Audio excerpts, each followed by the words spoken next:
लोगों ने good morning students. कल हम लोगों ने इंटीग्रेटेड ऑर्डर ऑफ रिएक्शन और मॉलिक्युलरिटी पढ़ लिया था। आज जो पढ़ने जा रहे हैं वो इंटीग्रेटेड रेट एक्सप्रेशन। देखो बेटा, क्यों ज़रूरत पड़ी इंटीग्रेटेड रेट एक्सप्रेशन की, या होता क्या है। एक जनरल तुम लोगों को रिएक्शन दे दी जाए, रिएक्टेंट से प्रोडक्ट, ठीक है, और रिएक्टेंट से प्रोडक्ट दे दिया, और ये देखना है कि how long a reaction must proceed, कितना रिएक्टेंट प्रोडक्ट में कन्वर्ट होता है। इस तरह से तुम्हें अलग अलग डेटाज, अलग अलग वैल्यूज दे दी जाए और उस हिसाब से तुम लोग एक ग्राफ ड्रॉ करो। एक तो तरीका है ये। एक तरीका ये है कि तुम्हें कोई एक सीधी इक्वेशन दे दी जाए, एक एक्सप्रेशन दे दी जाए जिसमें रिएक्टेंट के अमाउंट अननोन हो, टाइम अननोन हो, उनकी वैल्यूज तुम लोग रखो और एक एक्चुअल वैल्यू आ जाए। इस तरह से जो इंटीग्रेटेड रेट एक्सप्रेशन, इंटीग्रेटेड का मतलब होता है हर चीज एक जगह पे, it is called as integrated rate expression. ठीक है, तो इंटीग्रेटेड रेट एक्सप्रेशन की जरूरत क्यों पड़ी, पहले लिखते हैं। In case of reaction, an equation in which concentration of reactant and product are unknown and they can be easily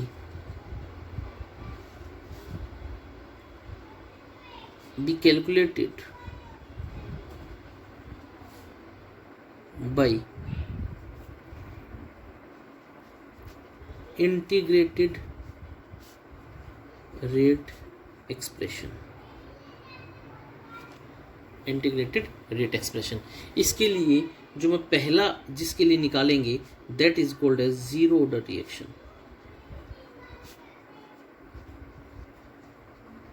किसके लिए निकाल रहे हैं? जीरो ऑर्डर के लिए।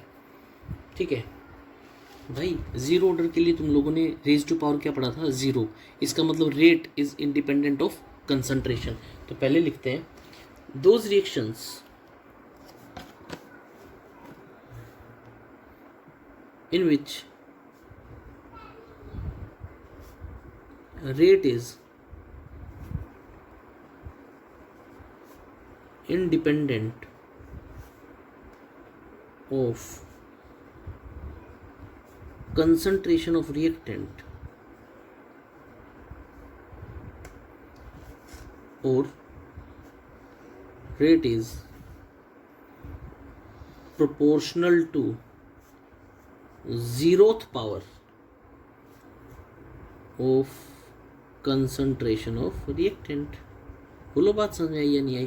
भाई करवा रखा, अब देखना तुम लोग ऑर्डर ऑफ रिएक्शन थोड़ा सा खुद देखा होगा पीछे, मैं अब यहाँ नहीं बताऊंगा कि ऑर्डर ऑफ रिएक्शन क्या था। ठीक है, जैसे मैं कहता हूँ ए गिव्स प्रोडक्ट, ठीक है, तो इसके लिए रेट एक्सप्रेशन क्या हो गया? Rate is equal to minus of d A by D T is equal to k A raise to power zero. बोलो ये ऑर्डर ऑफ रिएक्शन हुआ या नहीं हुआ? A raise to power zero, तो ये क्या हो गया? वन। तो क्या हो गया? Minus of d A by D T is equal to के। तो मैं क्या इसको ऐसे लिख सकता हूँ? ये जो के है जीरो ऑर्डर रेट कांस्टेंट,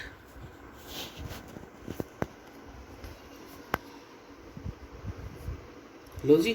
अब मैं क्या ऐसे लिख सकता हूँ? डी ए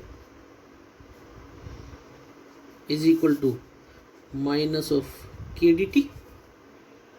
अरे बोलो यार, कुछ नहीं किया मैंने, है ना। मैं क्या कहता हूँ? Integrating from T is equal to zero and T is equal to T. Reaction initial stage से फाइनल स्टेज ये है, मान लो टी जीरो से शुरू हुआ, T is equal to T. तो कंसंट्रेशन क्या है? मैं कहता हूँ at T is equal to zero concentration है A naught and T is equal to T पे क्या है? ए। तो मैं क्या ऐसे लिख सकता हूँ? इंटीग्रेशन इनिशियल कंसंट्रेशन ए नोट से ए, और इसको मैं क्या लिख सकता हूँ, डी ए, इसका कर रहा हूँ कुछ भी कांस्टेंट बाहर, माइनस के 0 से टी डी टी। बोलो, तो इक्वेशन क्या आ गया, A minus A naught is equal to minus K T. लो जी, इक्वेशन क्या आ गई, A is equal to A naught minus K T. बोलो, बात समझ में आई या नहीं आई? ठीक है, next, characteristics of zero order reaction. ठीक है,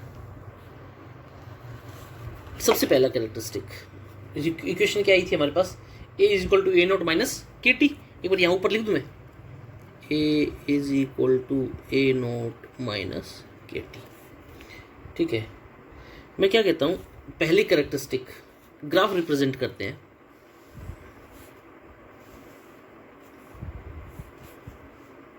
ये time T versus x.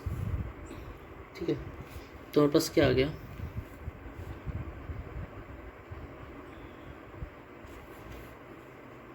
That is theta.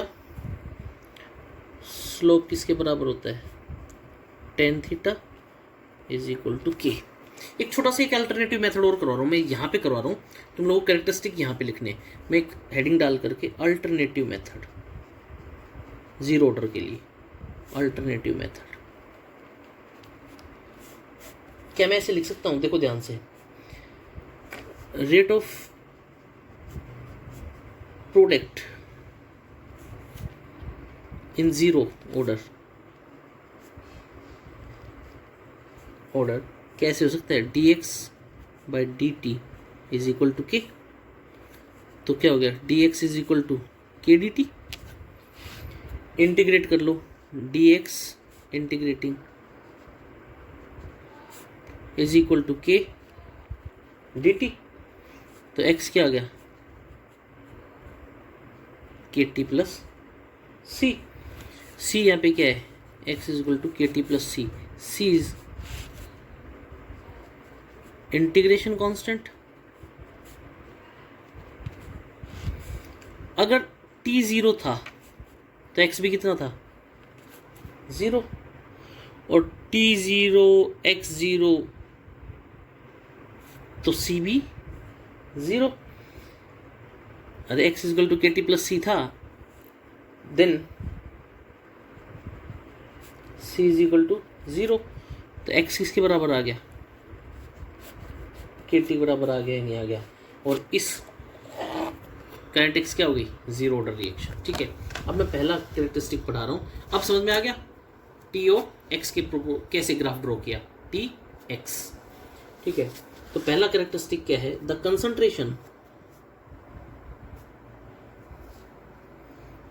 Of reactant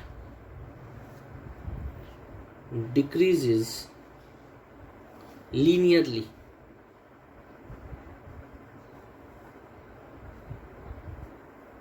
with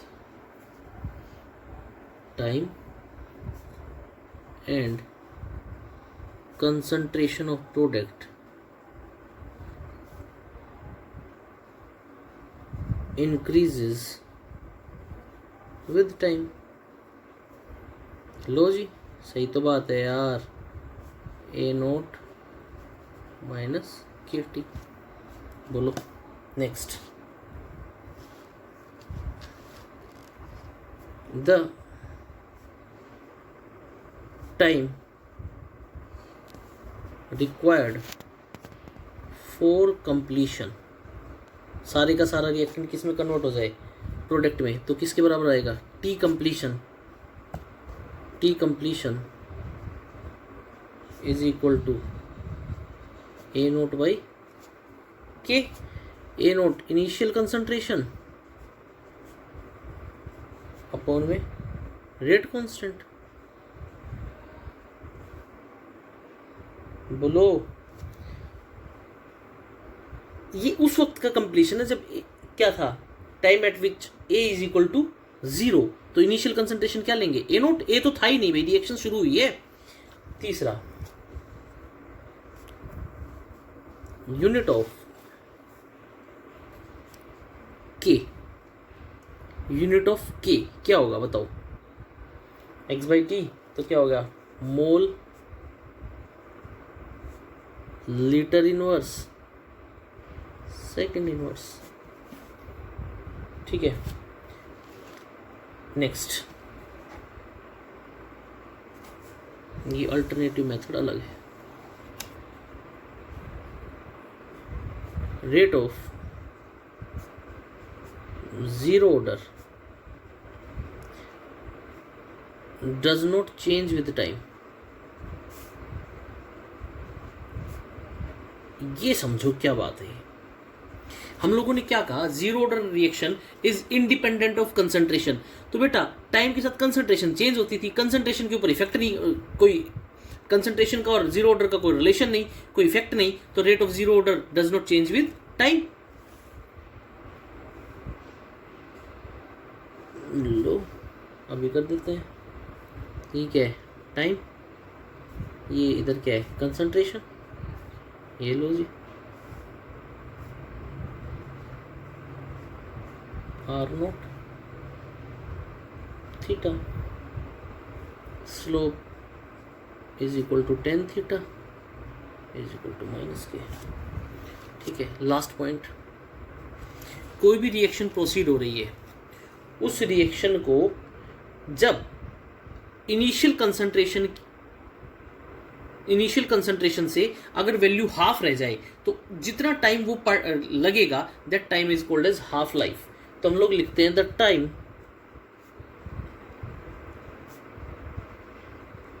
required to reduce initial concentration of reactant, the time required to reduce initial concentration of reactant to half of its initial value is called half life period। ठीक है, और इसको denote किया जाता है T half से। लो जी, zero order reaction के लिए अभी एक्सप्रेशन निकाल देते हैं। जीरो ऑर्डर के लिए अभी पढ़ा था हम लोगों ने, क्या था, A is equal to A naught minus K T. ठीक है, अब कंसंट्रेशन क्या रहेगी, ए फाइनल क्या होगी, ए नोट का half, when A is equal to A note by 2, और टी क्या हो गया, टी हाफ। तो मैं क्या लिख सकता हूं, A note by 2 is equal to A naught minus K T half. अरे बोलो, लिख सकता हूं या नहीं। तो टी हाफ क्या हो गया, is equal to A note by 2 k. बोलो एक्सप्रेशन आ गया या नहीं आ गया। और इससे क्या पता चल गया, half life is directly proportional to A nought क्या था, इनिशियल कंसंट्रेशन। लिखो half life of zero order reaction is directly proportional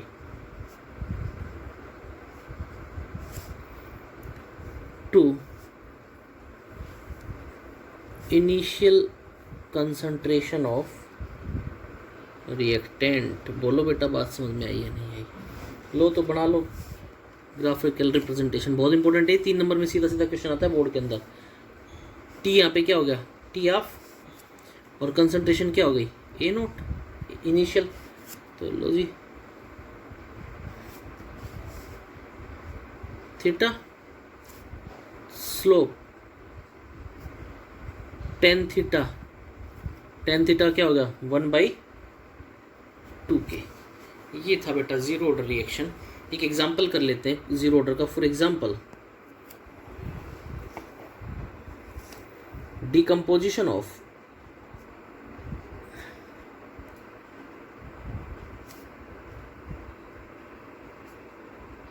N2O on hot platinum surface।